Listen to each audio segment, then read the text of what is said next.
It's totally like a mirror back to yourself. And so if you're willing to see it, there it is right in front of you. And so I just see that as like the most glorious opportunity to like, yeah, not only learn about yourself, but kind of also then decide who you want to be and like go towards that, orient towards that.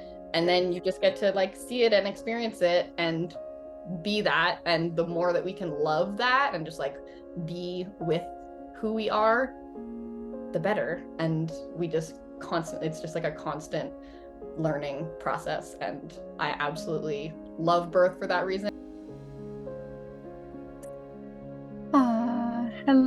Hello, and welcome to all of you beautiful souls. Thank you for tuning in today to the Heart of the Soul podcast. My name is Amana, and I'm so happy that you're here.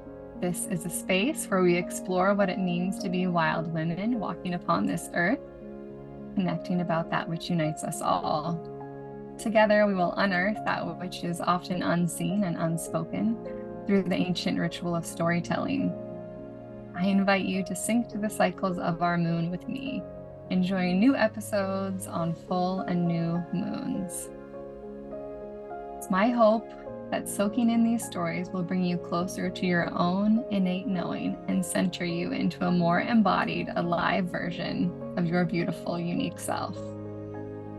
Today is Sunday, December 3rd, 2023. The moon is currently waxing towards waning towards a new moon on the 12th. I have Meghan Persephone Taylor here with me today through the cosmos. Meghan and I connected through the FreeBirth Society membership, and I've gotten to read her story called The Conception, Field Notes from My Transformational Journey from Maiden into Mother, which is a really beautiful, unique virtual offering, and we'll talk more about it. And I'm just really excited to have her here with me today. And yeah, Meghan, would you like to introduce yourself in whatever way feels good to you? Definitely. Thank you so much.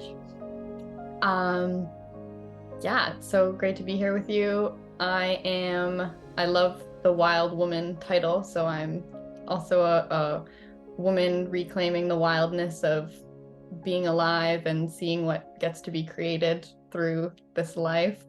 My kind of entry point into the story that I share, a conception, and my path now was absolutely through FreeBirth and kind of an initiatory journey through conscious conception, as I call it.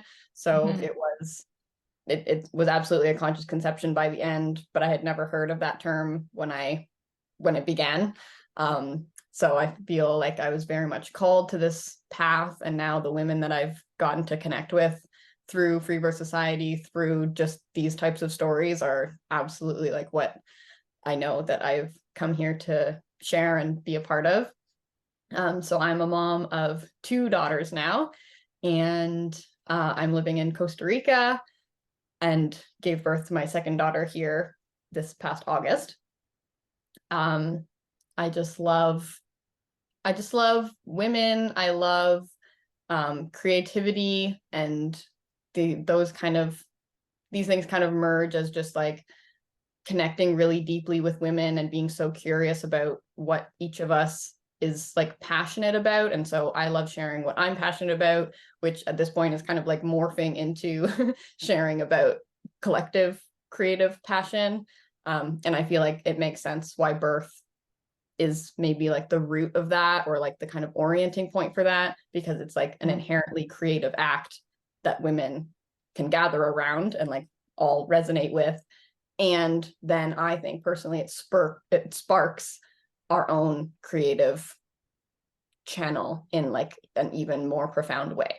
So that's kind of how I've gotten to this place today. And then as we'll probably get into, the project that I did, the whole creative process of creating it felt like a whole initiation unto itself, beyond birth, into kind of the whole idea of like what innate creativity is, and why it's so significant and special and really transformational. Like, I don't use the word lightly, but a truly transformational process if we're willing to engage with it and kind of like peel back all of these layers and really see what's what's begging to come through us. Yes, I loved the way that you just weaved so many aspects together, like in this like virtual way. I was really impressed.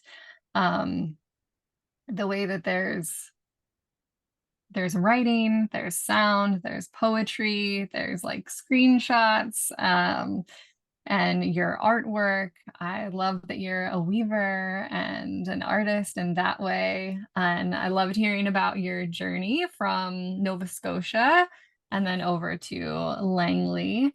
And I have been to Langley before, so that was fun. I'm Oh, from Washington State, and a woman that I did El Camino de Santiago with, she lives in Langley, so I visited her there a few times. And wow. yeah, friend, and one of my best friends used to live in Vancouver. Now she's in Squamish. So it was just fun to find these like threads and ways that um we move through life maybe similarly, and the way you incorporate ceremony and ritual into so much of the way you live your life.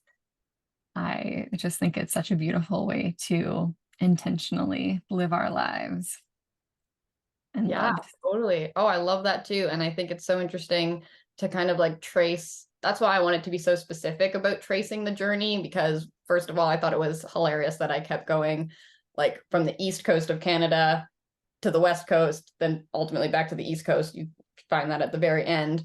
Yes. Just an interesting little tidbit about when I first started, kind of when I first started art school, because I went to like an art specific high school. I lived Yeah. on the east side of Toronto, and then that school Yeah. was in the west, and so I would be traveling east to west to do that too. Like just these funny, like, yeah, coming and going, and then like tracing these patterns are so interesting, not to mention places themselves, because there's so many like special aspects about like meeting people in a certain place.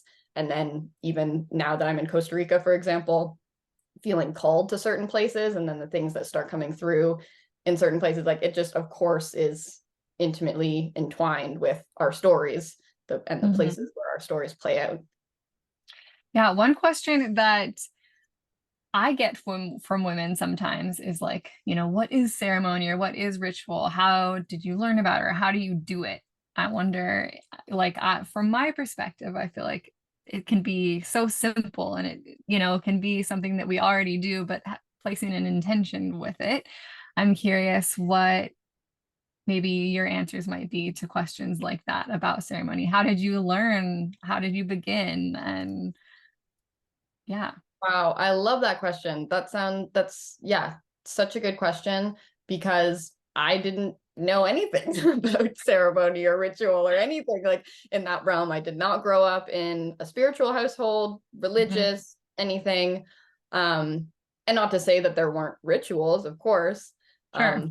but nothing in those kind of like, yeah, specific ways, not spiritual ways for sure.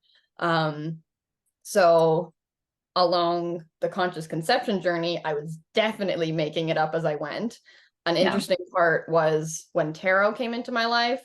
Tarot came Mhm. into my life pretty much a year into what I went back and like decided was the like beginning and end of the conscious conception. So it wasn't right away, but it was kind of like the summer after that. It Mhm. was like a total like intuitive. I hadn't been like obsessed with tarot my whole life or anything like that. I thought it was cool. I just like it never even dawned on me that like, oh right, I could do that. Like, or I could get a deck or anything. It wasn't like that. But then it was starting to like call me, and I was like, oh yeah, that would be fun. And then I was working in an art gallery, and then a woman who worked there too like gifted me a deck, which I just was obsessed with, because there's like, you should get your first deck as like a gift or something like that. And so I was like, this is so special. It was like one of those moments in time that I like totally remember. It was like so much joy in my heart, like receiving these cards. Yes. Um, and that was like kind of a traditional tarot deck. And then I soon found the Mother Piece Tarot, which is also woven through the whole story. So if Mhm. people are interested in seeing, it's like a round card deck, and it's all like Mhm. goddess imagery and birth Wow. imagery.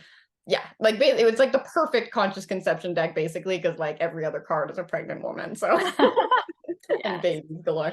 Um, so that was a good ally, I would say, in supporting me to start creating my own rituals, because basically it's just like you can create an intentional, it doesn't even need to be very elaborate, but an intentional time and space to do a tarot reading, and then that can just reflect back to you kind of where you're at. So I was doing that a lot, and that was kind of encouraged me to start doing altar spaces, because I would kind of like have the cards in a certain place and then put them out, and it does become very intuitive.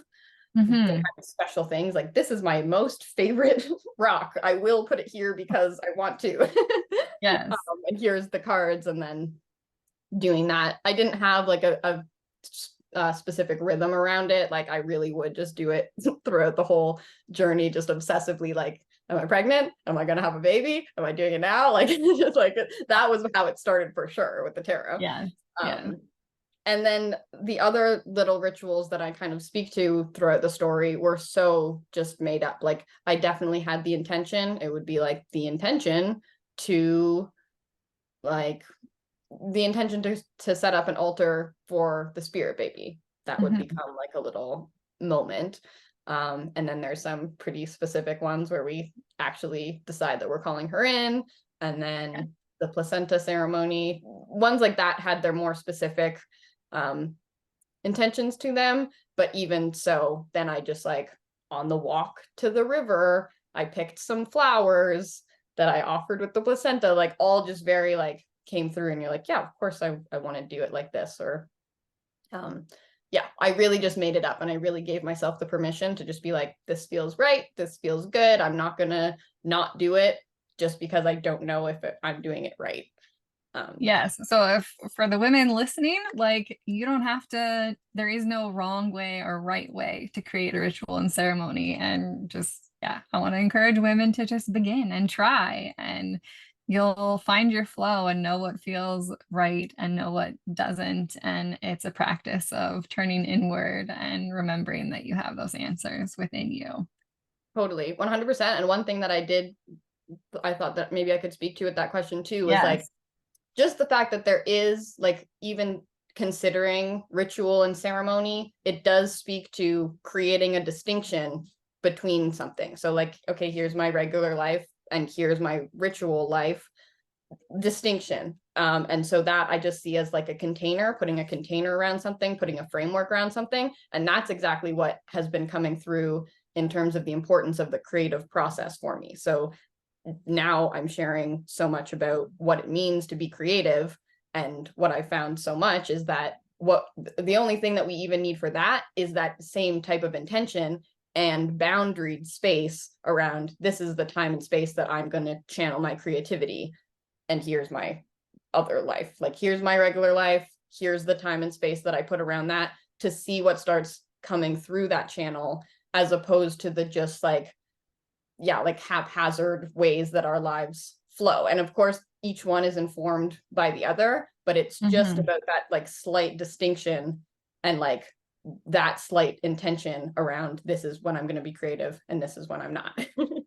Yes. Yeah. I love Robin Wall Kimmerer, the one who wrote Braiding Sweetgrass. She talks about ceremony, like turning the mundane into the sacred, even the act of just drinking some water can be sacred with intention and focus and, a blessing to the water or whatever. It doesn't have to be something big that shifts something from being mundane to sacred.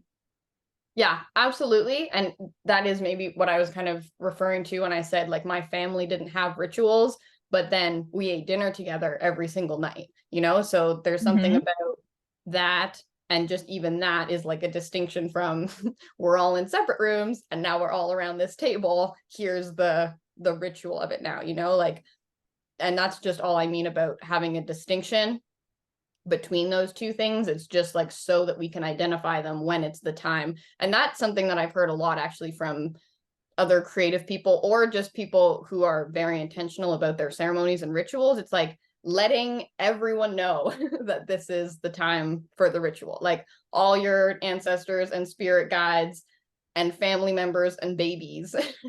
This is the time that this is happening. And that's what's just helpful to allow it to happen at all. And what I really see as like the significance of the creative having a creative practice is the exact same thing about just like deciding that this is the time and place to do that, because otherwise it just all gets blurry and messy, and it's just as beautiful. It can be just as beautiful. It totally depends on what you're going for. Mm-hmm.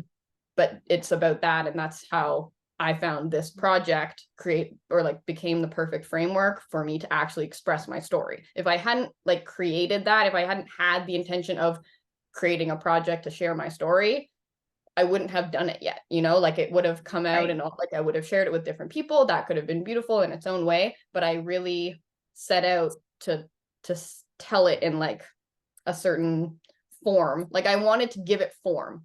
And so this was the way that I found the framework in order for it to be channeled. And like it And you took absolutely so much did. dedication. You have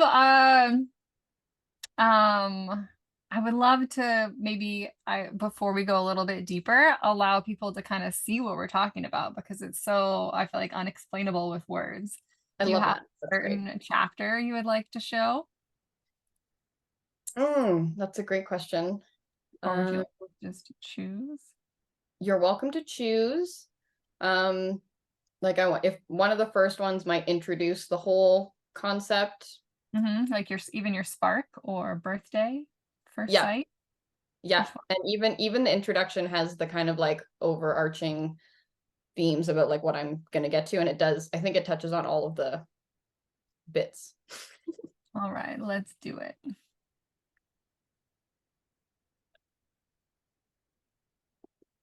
So for those of you watching this on YouTube, you can see this beautiful creation.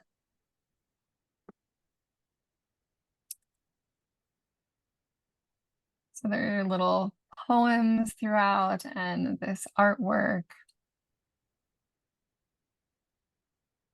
Yeah, it's just the perfect way to describe how I feel about art and the creative practice of making art, because it basically proves that I couldn't share my story with only words. I needed all of these images and poems and different things in order to say it all.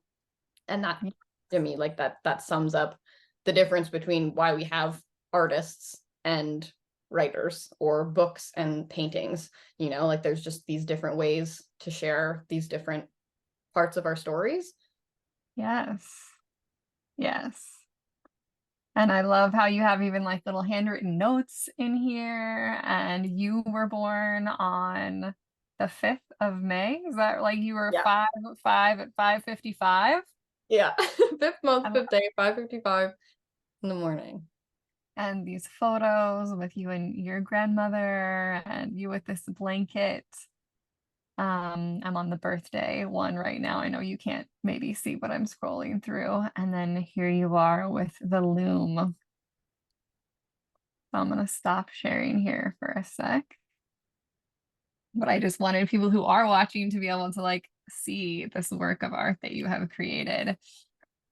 I have, so on my phone, I screenshotted one part that I just really loved, this little quote, where you say, however, I also realized that this wasn't entirely true. I wasn't only letting it happen because, in fact, I was the happening itself. I feel like people often forget that like we are, we are the thing. And so, but I would love to hear a little more about what that means to you in that context. I love that. So I think what I'm referencing is the notion of having a baby at all, just the concept. And just the like back and forth that I was constantly feeling of like, am I forcing this to happen, or like am I the one who's in control of this, or am I the like channel for something that's already happening? And there is no answer to that. Like I don't think it is. It's not a black and white thing. And so it was me coming into that awareness of like conscious creation. So like I'm an active participant. I'm like the consciousness of life, and life is coming through me, and it's everything that we understand about our lives at the same time. So yes, and so that's where like So if I was open to receiving that invitation, or like stepping through that portal and that invitation, I would be saying yes to what life was wanting to do, or like what I was perceiving as life wanting to do, because that's what I was wanting to do. But then there's just these, like, you can get into these confusing places, and like that's why it was like such a journey of Yeah. coming into my own desires, and then my own, what I really truly believe is like my own innate life force Yes. that wasn't being obscured by ideas and other people's opinions and cultural like impositions and things like that. So that's what I'm really trying to talk about, is like my own like uncovering. I love this idea of we're all like innate creative beings, and all we Yes. have to do is like like go through the obstacles back into the creative force, as opposed to like Yeah. find it. Yeah. um It's yeah, like the remembering and returning to it. totally, yes, Yes. yeah, When we the can look return. outside for like the magic to be outside of us, but the remembering that the magic is within us and always has been. And, we just have to, like you said, uncover it. Reading your story, it also, there were like little, like we used a lot of the same language that like I use on my website or in other writings, which I really love the words that you chose, because it really makes a difference in the story that you share. Totally, yes, yeah, words carry so much meaning. Very good to be intentional about words. I would love for you to share about the carry her and carrier story of this stone that you carried up a hill and then created this whole art project and performance around. Oh my gosh, so good. Wonderful. So yes, I was an art student in Halifax when my whole conscious conception was unfolding. So it's kind of hilarious to be like, And I this was was being pre-pregnancy, right? This was before you had conceived, but you had. totally, yes. Yeah, I kind of say like my conscious conception played out over 3 years, because it like started pretty much with when I met my partner, and Mhm. which was 2018, and then she was born in 2021. So, and then over that whole time, like lots of just Yes. different layers that I explored, but totally it was like the thread had begun the Yes. moment And you I met knew my she was partner. coming. You knew it was a daughter. Yeah, Yeah. I knew it was a daughter. I knew her name. I knew she was gonna have blue eyes. Like I very much knew her in all of these like interesting, intuitive ways. I never saw her, like I never had dreams about her or anything like that, which some women do. But yeah, there's just somehow this connection to her. Um, so yeah, it was just kind of funny to think back at my art school degree, where all my professors are asking me to like propose a project and like do these sort of, like basic, very fair, like let's learn to weave, everyone. And I'm like proposing projects about like baby carriers, and just like really like getting into all of these like very deep metaphorical things, like that I was very actively trying to explore, like from my own soul's journey. And Yes. then being in the art school space, like people just weren't necessarily doing that. They're not, we're all always exploring our journey, of course, and it's just not what people were talking about. And so I was Mhm. kind of like walking both worlds of like, okay, here's my project that fulfills all of your requirements, and also like I just really need to learn to weave and be like exploring this whole idea of having a baby. Like I'm just going to be doing that over here. So this performance piece came through because basically I was just obsessed with that. Like it took over my entire life, but then I kind of just like kept playing at what was going on in my regular life. Yeah. But it began with finding this newborn size stone, right? So take Totally. us to Like that moment. it began, and it was already like the idea of having a baby had already Right. come through by the Right. time we went on this camping trip. Yeah. And it was like down this huge mountain into a valley where it was like a rocky beach. Hmm. And as soon as I got there, I went into the water, and yeah, I was just called to pick up this stone. It's the exact size and weight of a little newborn baby. And just all night, my partner kept the fire going, and I would like heat up the rock and then hold it close to me. And I was just like sharing with my partner basically like all of my hopes and dreams, and yeah, just feeling so like passionate. And I think really like having the place to share the stuff that was coming through me and that it was like, yeah, inspiring me that I really wasn't able to be sharing in my day-to-day life as discussed. Like my art teacher wasn't interested in hearing it. The people around me, they just weren't in that place. And so like when I would try to like hint at things, I wasn't met with what I wanted. Which of course is like the whole free birth path. You have to learn that yeah, people are not going to be meeting you where you are for a long time. Or And, ever, or ever. but we can still choose our path. Yeah. Exactly, exactly. And it's just like, yeah, learning to reorient and not think that this person needs to be on board in order to like keep moving forward. So it was the beginning of that for sure. And I just definitely remember that camping trip as like, because my partner was just like on board immediately. Like that's why it was so like wonderful to go on this journey with him, because he's just been so like supportive of me since the beginning, and he's supportive of my creative process and my explorations of things in just a completely wide open way. So he's the person that I'm able to share with, and like things are able to come through. So that's what we did all night. And then in the morning, this hot rock, it was from being in the fire all night. I was like, babe, like we need to carry this back up the mountain. Will you help me?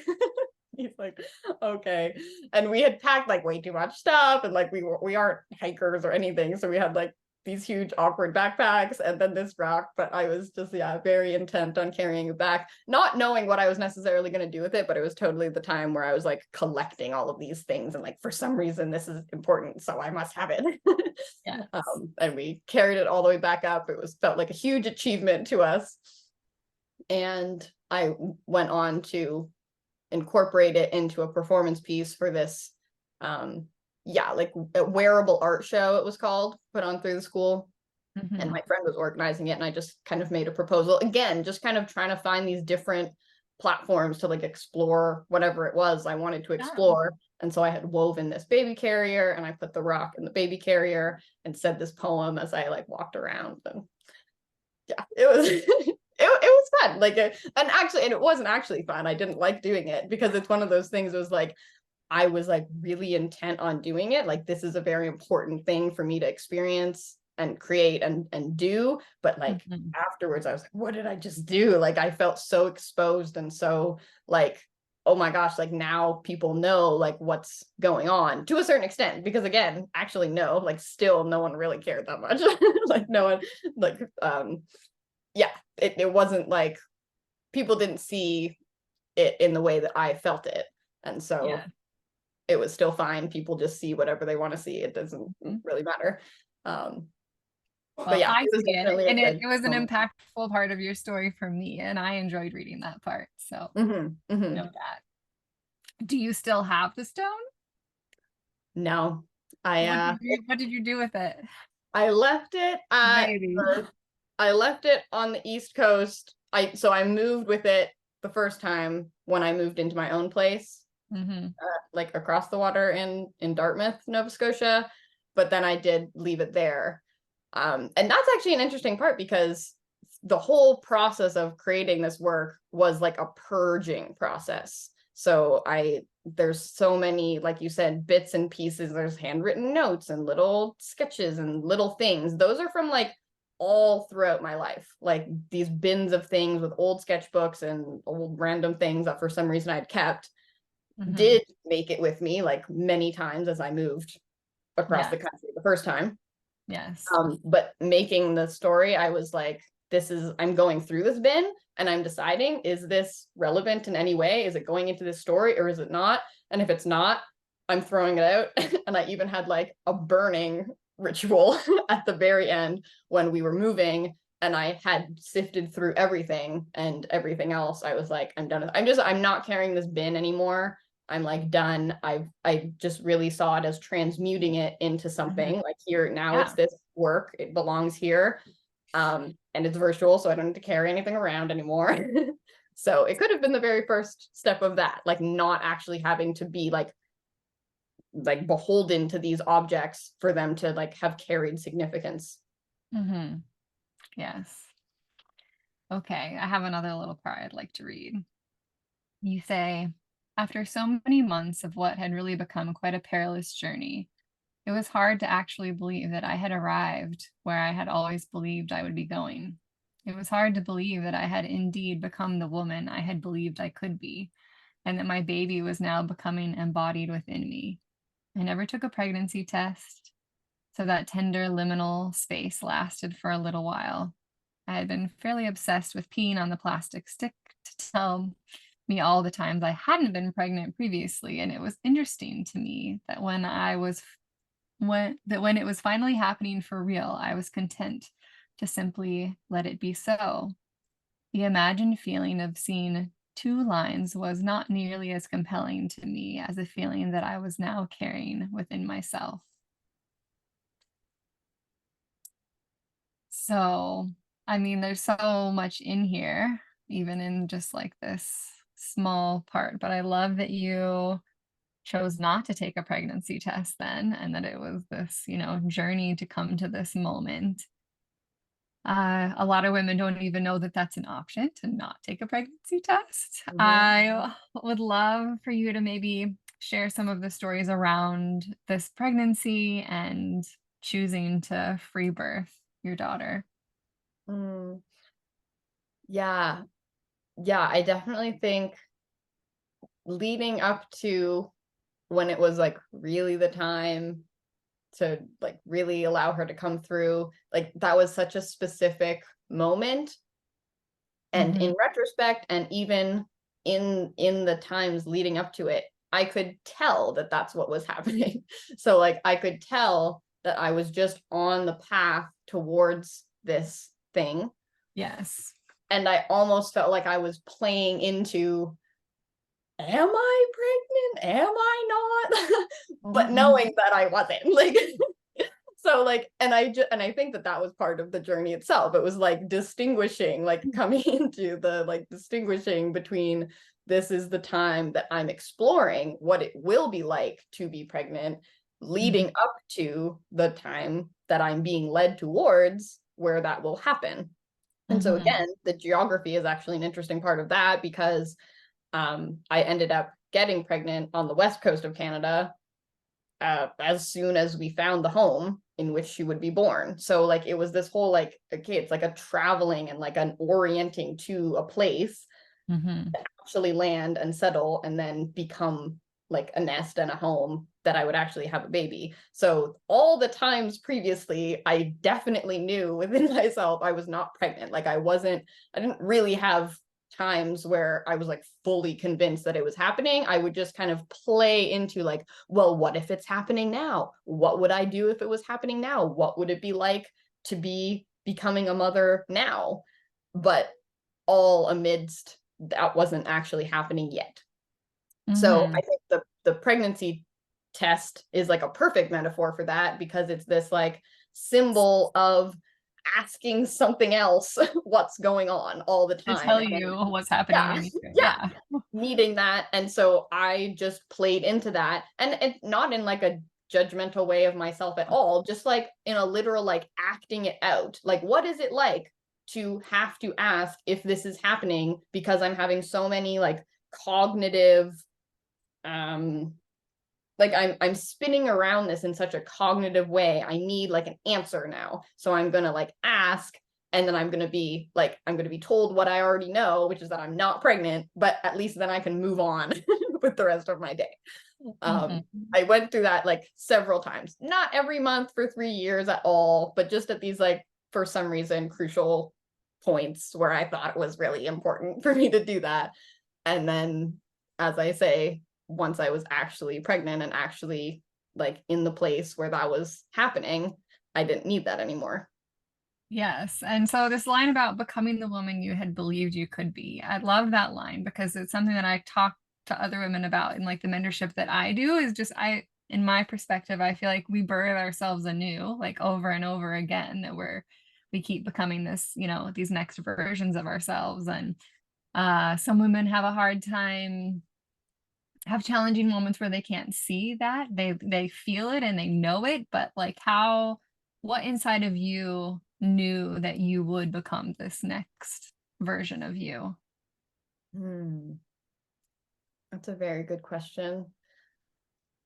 I think it might come back to what we were talking about in terms of knowing that we're the creators and also being created through our experiences. So I think it definitely was, it's like an interesting thing to be reclaiming power. Like, I think that's something that we talk about a lot too, especially in the free birth movement, is like reclaiming our own power. Okay, like where was it? It was like someone else had it, or something, like we believed that someone else had more power than us to control something about our own lives. And so that's like it's just an interesting paradox, because I think the closer we get to like wanting to control our lives, the closer we get to realizing it's more of like a relationship with life and with creation and like a co-creation. But that doesn't mean like that starts with deciding that we are our own authority. And so like we're reclaiming the control, and then through the control, we realize that we weren't even really in control, or that we don't want to be, like if we want to become like a vision of ourselves, or like, because these are just like, there's such like strange, they're not like tangible at all. They're not like an embodied experience yet. It's like an idea of what something would feel like, and that seems compelling, and so we think we should do this to get to that. That's like all very vague and yet very like how life seriously unfolds. And so I think there maybe like the best way to talk about that aspect of control is to just like decide that you can claim things, like you are taking control of what you're deciding you can have, and that is a decisive act, or that's like an intention, maybe like what we were talking about. So I think that's how I would describe that. And again, I think that's why I needed this whole 25 chapter book to explain that concept, because it's so like intangible and just happens in these like tiny little ways that all of a sudden become our life, or all of a sudden become our day-to-day, and all of a sudden become a day that you look down and you're like, oh, I am her now, like this is what I was imagining. And so yeah, I think that that's really magical.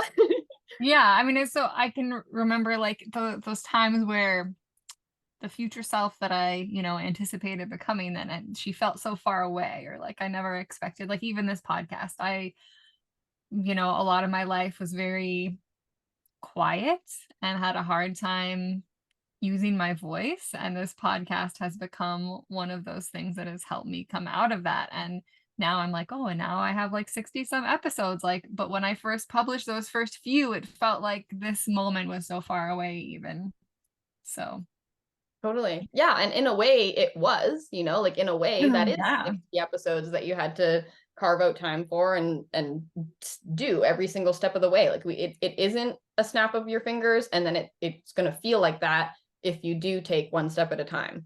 So that's totally what I talk about too, in terms of pursuing creative endeavors. It's like, okay, we hold the vision. That's the only thing that's like compelling us to go through all these like different iteration. Like I can't tell you how many iterations this project had, mostly because it literally started, like there was a time where I was trying to write it before she was conceived. Like it was like in the midst of the journey where I was like, okay, I'm gonna like write it now, like it's the conscious conception right now, like okay. That was like a tiny like 4 pages or something that I did go back to like include a little bit. But it's one of those things, like you seriously have to keep taking each step, like that is the story. And then maybe you come to a point, which is why I love the framework of projects or intentions to share stories. Stories are obviously like the best inspiration ever, to kind of put a little container around, this is what I'm sharing. And that was an interesting part of this creative process too, because I was very inspired by this idea of a memoir, and the mentor that I kind of found throughout the process helped me to realize that a memoir is a nice way to create a container, because a memoir is different than a biography or an autobiography, which would be like the span of an entire life. And a memoir is like deciding that you're going to focus in on a specific story, or and actually maybe even a specific time frame, which was Right. very helpful. It has stories within it. Yeah. Yes, exactly. And the time, because the linear time, like to say that I was just going to write these 4 years was very important for like the actual story again to come Yes. through, because okay, I was going to talk about all these other like little pieces of my life, like my entire life, but within the context of the 4 year story. And so that just really helped me to like get specific and actually like hone in. And even then I had like so many times where I was like going all over the place and just continue. It was like a continual like honing in and like creating the framework so the thing could exist. And that's what I'm constantly talking about now. Like just giving yourself that little boundary will allow everything to come through. It's actually not going to limit your process at all. It could absolutely be exactly what you needed for it to come through. I'm still so impressed that you've done this in this time frame with your little ones, because I definitely like I know that there's more writing within me. I would love to write more, but I have not created out the intentional time to write. But someday I will. Totally. Yeah. There was something, I'm like an Aries. I'm like an Aries moon in like tropical, and then Aries Yeah. everything in sidereal. And so I think there's something about these like creative sparks that like I can't let it go or it like will consume me if I don't like assuage something about it. Yeah. And I am totally, yeah, passionate about it. It can be the smallest time frame at the beginning, you know, like even if it starts as 10 minutes a day, Mhm. it would be so interesting to even see 10 minutes a day for 5 days and then 10 Totally. minutes a day for a month. It's just, like, it's so interesting Yes. how even that small thing becomes the momentum that you need to even just realize like, what was the point of this? Like, why did I feel compelled to write at Right. all? And maybe Yeah, I need to organize it more. I have so many like Word docs of like different little things that totally. I Yeah, intend to do something with someday, but they're just sitting there for now in the yeah, cosmos. But totally. I I will. believe in the nebulousness too. Like, and that's kind of like engaging with your own creative practice. You can start kind of realizing when is it the time for having things all over the place and when is it the time to streamline. And I totally think there's a time and place for everything. Yes. Um, so yes, a lot of my listeners are birthy people and having free births and things like that. And home births, I would love for you to share maybe a story or something that you feel more women should know about free birth specifically, or something that was really impactful about one of your experiences.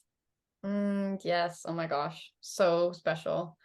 Um, what I'll definitely share is that free birth, maybe like so many of these other kind of like wild woman paths that are out there, really starts becoming just the most normal thing ever. Like I truly forget sometimes how maybe radical my life is to an outside perspective, or yeah, like I totally forget sometimes when I'm talking to people, or when I like now my close friends circle is so like in that space too. um like I can't imagine anything else. And so the best way that I like to like kind of summarize that is that it's part of that remembering too, like that was something innate and true about ourselves as women, which is that we can birth our babies and we can do it however we want, in amazing, like in truly whatever way we want. It can be exquisite and euphoric and ecstatic, or it can be horrible and painful and an act of endurance. And all of that is perfect because it's truly whatever we wanted it to be. And that's just like my favorite thing about life, basically. And in my most recent free birth, I had my whole consciousness had changed already from my previous birth, and Mhm. already like that had been a free birth, and I was so like on that path already. But like throughout my second pregnancy, I like went even deeper into kind of like my own perception of birth, and just totally that like owning my co-creative part to play in it. And even after that, like my birth still played out in a way that I'm kind of like, oh right, like that wasn't what I wanted. but it kind of was like, it's totally like a mirror back to yourself. And so if you're willing to see it, there it is right in front of you. And so I just see that as like the most glorious opportunity to like, yeah, not only learn about yourself, but kind of also then decide who you want to be and like go towards that, orient towards that. And then you just get to like see it and experience it and be that. And the more that we can love that and just like be with who we are, the better. And we just constantly, it's just like a constant learning process. And I absolutely love birth for that reason. And that's where like all fear, like I hold no fear in birth anymore at all, because I don't fear my own life and I don't fear my own self anymore. I'm just curious about like, what will this show me and what will this show me? And like, how miraculous is it to be a participant in this whole miraculous thing? Like, yeah, Yes. it Yes. honestly makes Yeah, me and we are transformed by our births wherever they may happen. I just have witnessed the possibility of the women, what women can become. The women, through free birth is very different than the way a medicalized hospital birth will also transform a woman, but just in a very different way. totally. Yeah. I mean, I truly don't think that there's a way that you can give birth without being invited into the entire transformation of yourself, because Mhm. I think sometimes it was through your hospital experience that you realized everything and then you've reoriented yourself. Mhm. You like had that experience and then you've reoriented. I think it like the invitation is always there. There's not a birth experience that doesn't include the invitation to be transformed. And it is kind of inevitable anyway. And I think it's just about this, yeah, like aligning with that and like deciding, are you in or not? And you're truly held in whatever choice you make. Like it's totally fine. Yeah. Life will continue on in whatever way you choose. And yeah, I'm thinking right now about my last birth, and it's just it's just the kind of thing where there's no part of me that would say like I never want to give birth again. Like I want to give birth for the rest of my life. Yeah. Yes. And you know that you've, yeah, like reclaimed birth when that's true. Yes. So I happen to have like this other, so it sort of speaks to what you already spoke to, but it was in your written word here. And you say, what I have learned over the course of this brief and poignant season of my life will forever shape who I am and who I will become. It will alter the trajectory of everything that is to come and all that will be.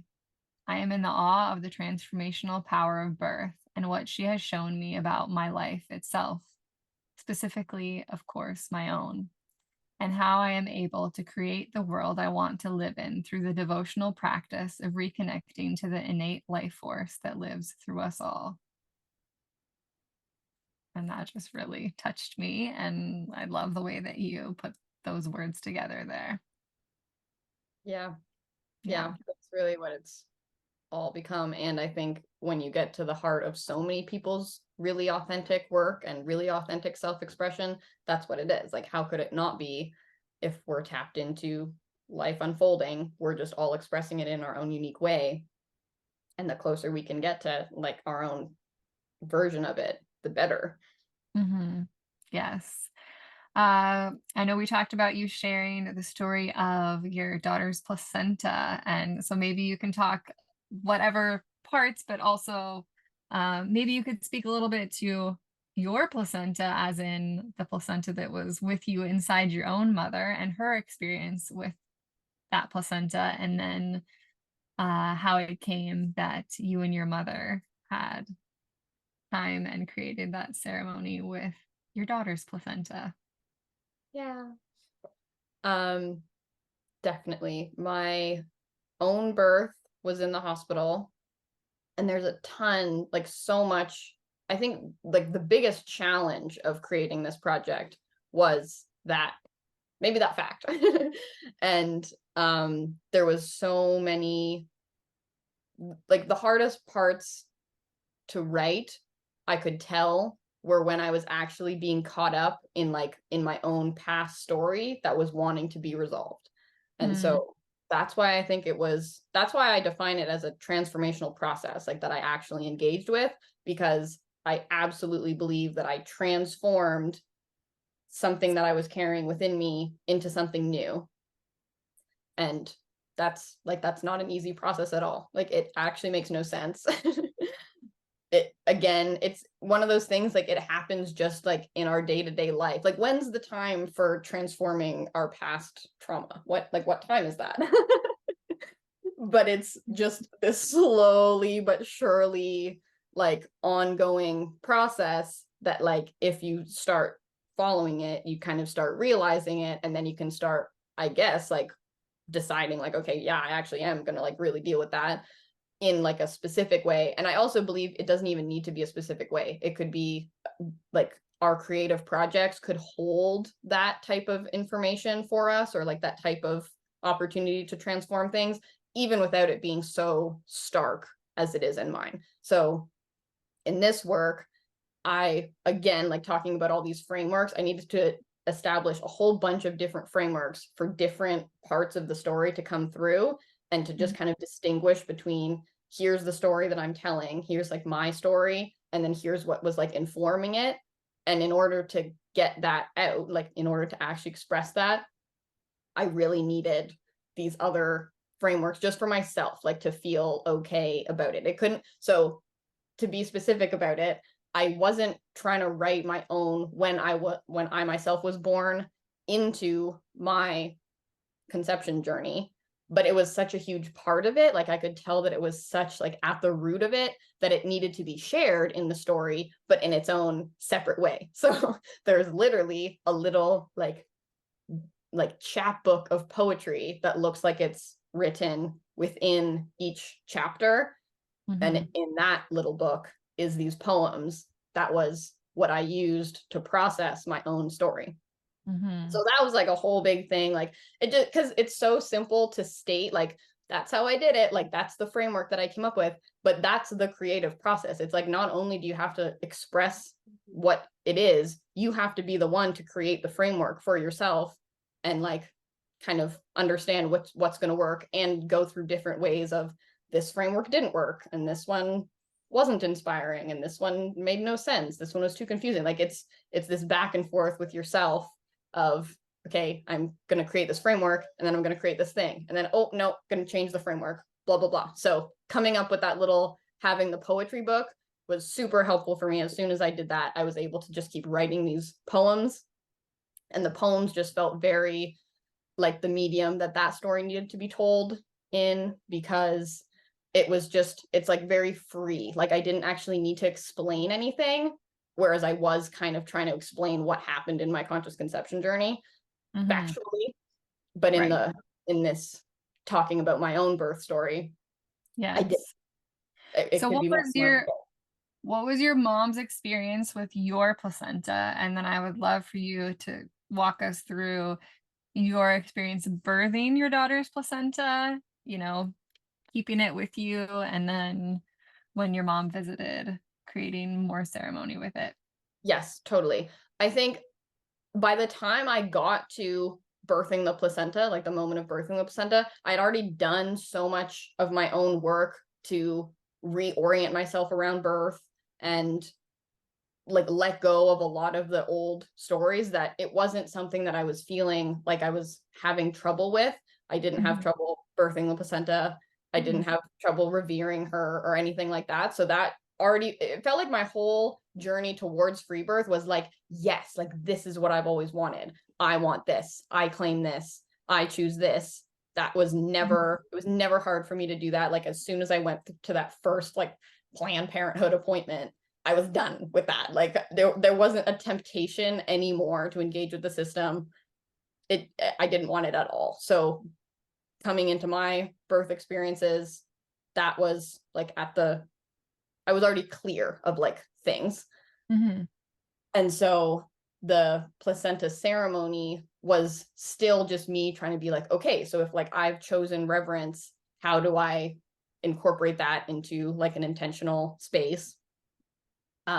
Keeping it with me, or like keeping her cord attached was very intuitive. All of that, I just like let it be very intuitive, because I just decided that I believed that this makes sense and I'll just follow what makes sense, which again, when you get down to the root of everything, of course it makes sense. Like that is the best. Trusting yourself. Yeah. And so Yes, your trusting mom yourself. had, so when you were born, your placenta was there, and you wrote that your mom asked to see her placenta, and then they just barely showed it to her and then whisked it Yes, away to yes, medical, who knows what they do with them.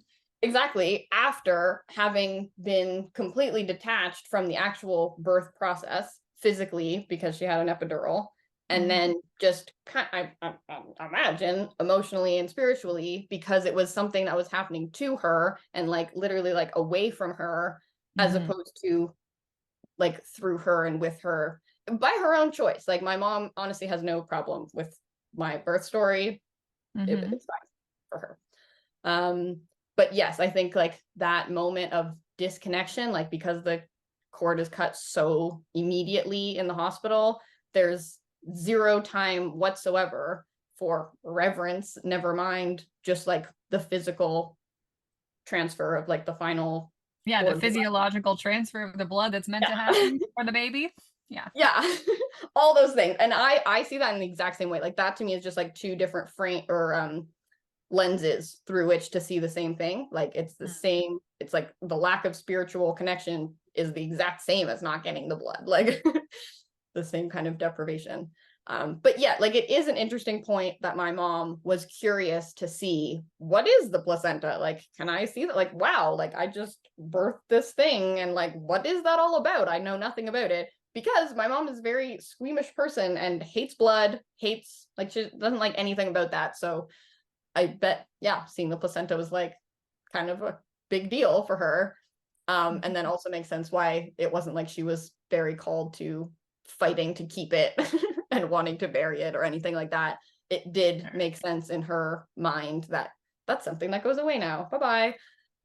So yeah, when I didn't have like necessarily a plan again, I just like kept my baby's cord attached as long as felt good in a little basket, or in a bowl at first for the first one. And then once the placenta was detached, we kept it in the freezer just like until a later date. Like again, I didn't have like a specific thing in mind. And then when my mom came to visit me and my baby for the first time, that was at like 6 weeks, I felt very called to, that was the time where my mom and I should go down to the river together and offer the placenta to the river. And there's a funny part, I don't even know if I wrote this in the story, but maybe I did. My partner, I'm gonna share the screen with your placenta here. Okay. As you're speaking about it. Okay. My partner got mysteriously sick that day. So he was just like tapped out and couldn't come. And I was like, okay, like I think it's meant to just be me, my mom, and my baby. So that's what happened. Yes. So the photo with your you and your mama in 97, and then your mama meeting Loon here. Your placenta smoothie, the gathering of your supplies, your ceremony materials. And then the spot at the river where you placed Loon's placenta. Yeah. Yeah. So can you walk us through a little bit what you and your mom did down by the river there? Yeah, I just very intuitively brought things. So I brought some offerings, like some food offerings. I brought broth that I had been totally obsessed with and to this day still am. And probably like some chocolate, like just some like nourishing things, like re-nourish the earth as my placenta had nourished my baby. Just like those beautiful things too. Like I'm such a like materially inclined person, and beauty means so much to me that's I think a huge part of my types of rituals. Like how do we make this beautiful? Like I don't, and then from that, what happens when we've gathered beautiful things, like that's kind of what starts happening. There's just like beautiful things and you're like offering reverence, and like it's so symbolic too. I loved the river. I didn't feel like I should bury the placenta because the place that we were in was just like a rental place that we kind of knew we weren't going to stay at. And so it didn't feel like my land to keep it there. So I wanted to give it to the river to imagine that it flows throughout the entire world. And actually, so funnily enough, I haven't actually done the placenta ceremony for my second daughter's placenta. So that's like still, I'm again just kind of waiting for the intuitive time. And there is a huge river down in the jungle right beside our place. So I think it will be a water offering again. Beautiful. But yeah, it was again just super intuitive. I lit some candles. I said some words. My mom took the pictures. I wrapped it up in cloth, and then I like put it in the reeds basically. And then like hilariously, a couple days later when I came back, it looked like the whole thing had been unwrapped and was just like lying there because it was like this big red lump with like a little cord coming off of it. But like you looked at it and that was not the placenta. It was a rock that just looked so much like it, exactly in the place that it was in. And I don't exactly know, because then like more like brush kind of came all of a sudden into the spot that I had actually placed the package. And so I couldn't really see if it was still there. And I also didn't really mind like if an animal had gotten it or something. Like I was very open to like how it gets reclaimed. But just the fact that there was this like rock marking the spot was like crazy to me. Wow. Yeah, Magic. totally. Yes. All right. So what else would you like women to know about the story that you've written that we haven't talked about already? Is there anything? Well, I think what I'd love for them to know the most is that this was just such a like pretty random example of creating something meaningful based on our own stories. So this to me it just felt like such a significant story that I was like very compelled to share. And I think it could have really been any story, and setting the intention to express a story will inevitably lead you down the path of your own innate, authentic self-expression. And so I think maybe that's the interesting part about it. You can choose anything. And then, of course, the more significant the story was to you, the more significant maybe the process would be.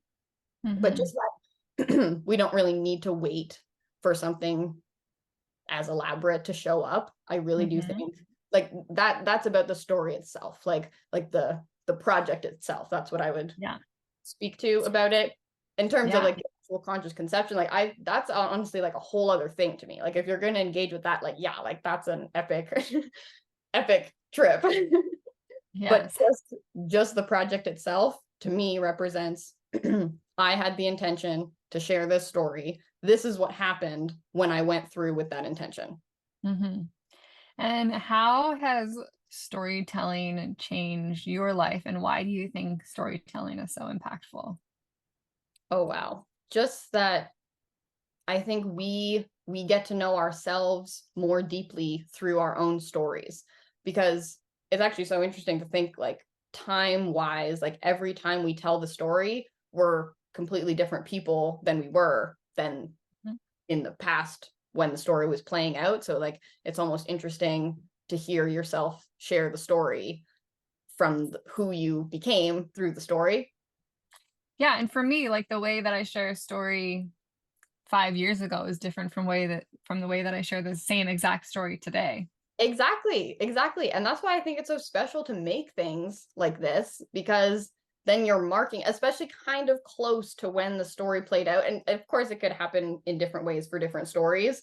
But like the sooner that you're able to kind of dig into like, oh, like what just happened there, the sooner you maybe like come into like the next iteration of what you're meant to learn through. Of course, like it's our life story, like I love spirals and spiral imagery of like we are always the same and we're ever evolving throughout this entire lifetime. And so I would even say like our stories are almost going to be the exact same, like from the time we're young to the end of this lifetime, we're kind of playing out the same story. And so to like hone in on these specific experiences that we can give a beginning, a middle, and an end to, we can kind of, like I said, learn about ourselves in this time and place and see, okay, like, oh, wow, like I responded to that like this. Is there a way that I would like to respond differently in the future? Is there like just using that as kind of the orienting point to know this is where I've come from. Maybe this is where I want to go. Not to mention the like co-creative act, like the reclamation of the creating and the telling of the story itself. Like learning to tell really good stories is a really great way to live a great life. Because you're telling Yes, them. and it takes practice. I mean, we can't expect to be great at something from the beginning. Totally. Yeah. You have a little one? I think I definitely have a baby who needs a little drink. Okay. Here, do you want me to pause or are you? Oh, Oh my gosh! Look at her. This is Zadie Grace. Oh, you are amazing. Is that him? Yeah, and she came out with all this hair. Wonderful. And she's only 3 months old right now. Incredible. Yeah. Lovely. Well, maybe now's a good time for you to tell people where other people can read. And of course, I'll have all these links in the show notes, but tell people where they can read this story you've written and other ways that they can interact with you, like your one-on-one mentorship and your membership space and any other offerings you have you'd like to talk about here. Totally. So the A Conception Project lives on Substack right now. You can find all the chapters there in order. And it's so exciting because basically I've envisioned all of the things that were kind of like inspired by creating the project like a year ago. And then as the spiral has continued, they're like finally ready to come through. So yeah, just launched this private membership exclusively for women with the intention of exploring the creative process. So it's like, I envision it as like a virtual studio space, and it's just kind of wide open to this whole creative exploration, everything that I am talking about in terms of exploring the creative process.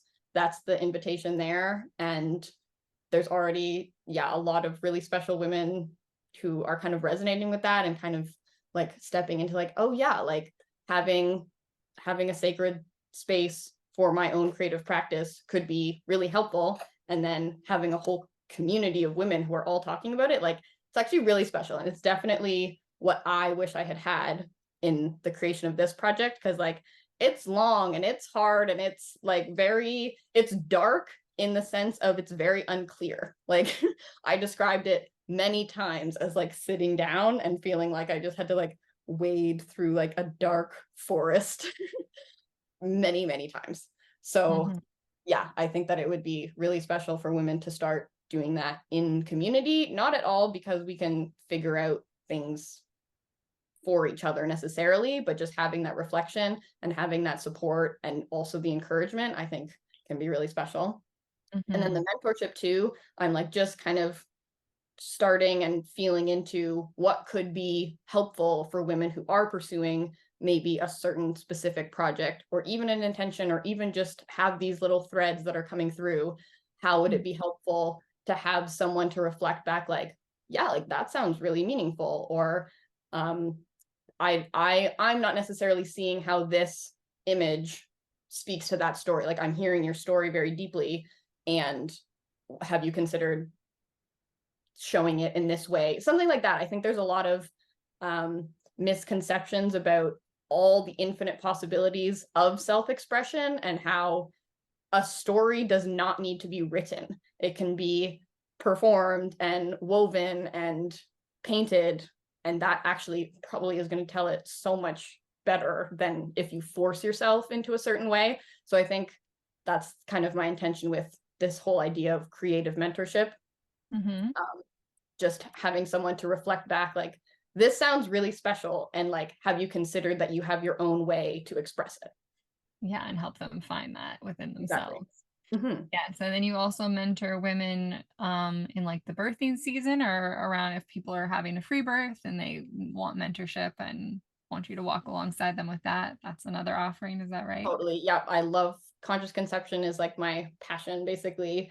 And yeah, wild pregnancy and free birth. It's basically just everything I love talking about. So I never get tired of hearing those stories and reflecting back those types of stories, and probably will ultimately end up being like sharing my own experiences to just once again like offer inspiration or just reflect back, this is what's possible, because it's already possible within every woman, and sometimes we just need that reminder, or it's just more fun to be doing it together, you know?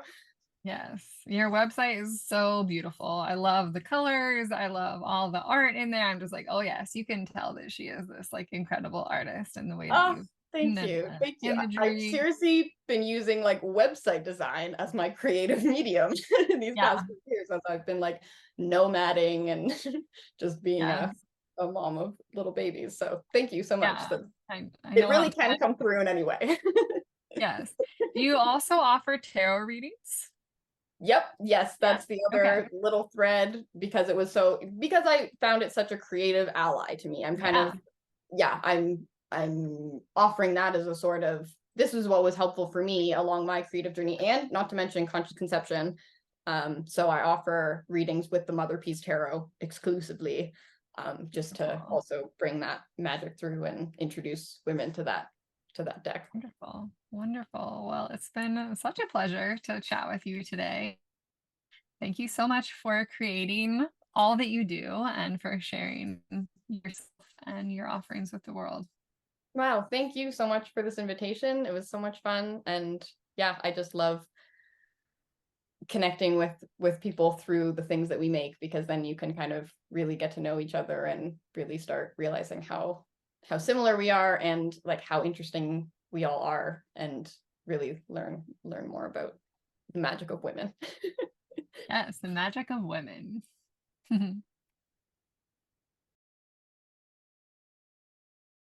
Thank you. Thank you for tuning in today to the Heart of the Soul. If you love the podcast, I would be so grateful if you would choose to subscribe, rate, review, or share the show.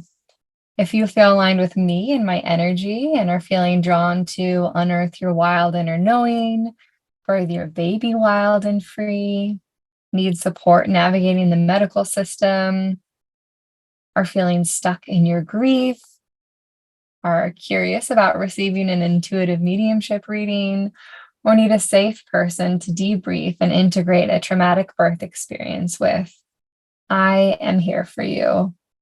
I have walked alongside women and mothers for over a decade, witnessing real healing, change, confidence, and stability be unearthed in them. I believe that women claiming their sovereignty, returning to their own inner knowing, and embodying their wild will truly transform the world. To learn more, book your free clarity call at www.birthingnova.love. Until next time, remember to be brave, be loved, be wild, be you, and be the change that you seek for yourself and also for the generations to come.